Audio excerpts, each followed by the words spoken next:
चाय और चीनी दोनों मिलाकर के भी अगर बैन कर दिया जाएगा तो भी पाकिस्तानी कौम को कोई ख़ास फ़ायदा नहीं होगा। मैं डे वन से कहता चला आ रहा हूँ भाई, इनमें से कितने शराबी हैं ये ज़रा ये तो पता कर लो। ये अपना सिर्फ रात को शराब पीना बंद कर दें।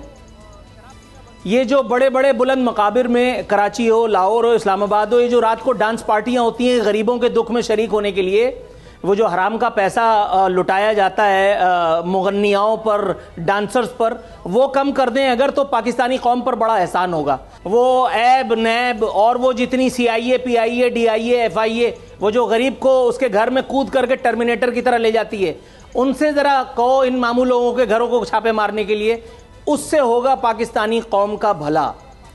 ये टोपी ड्रामा करने से शहबाज शरीफ खड़े होकर के कल कह रहे हैं कि मैं और सख्त फैसले करूंगा। भाई ये सख्त फैसले अगर आप अपनी अय्याशियों को तर्क करने की सूरत में करते तो मैं आपके साथ खड़ा होता।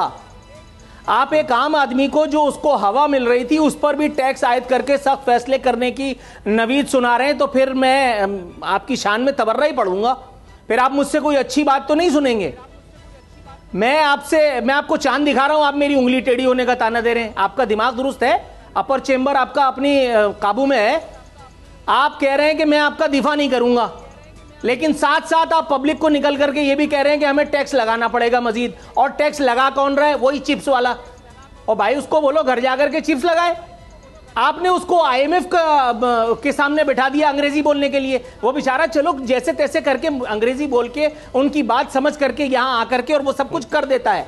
लेकिन इन्होंने सोचा है कि 50 रुपए करके लेवी जो ये लगाएंगे उसके बाद मामला जाएंगे किधर। अभी अब स्कूक बॉन्ड जारी हो रहे हैं और उसमें GT रोड को गिरवी रखा जा रहा है, इस्लामाबाद एक्सप्रेस को गिरवी रखा जा रहा है, खूब बंद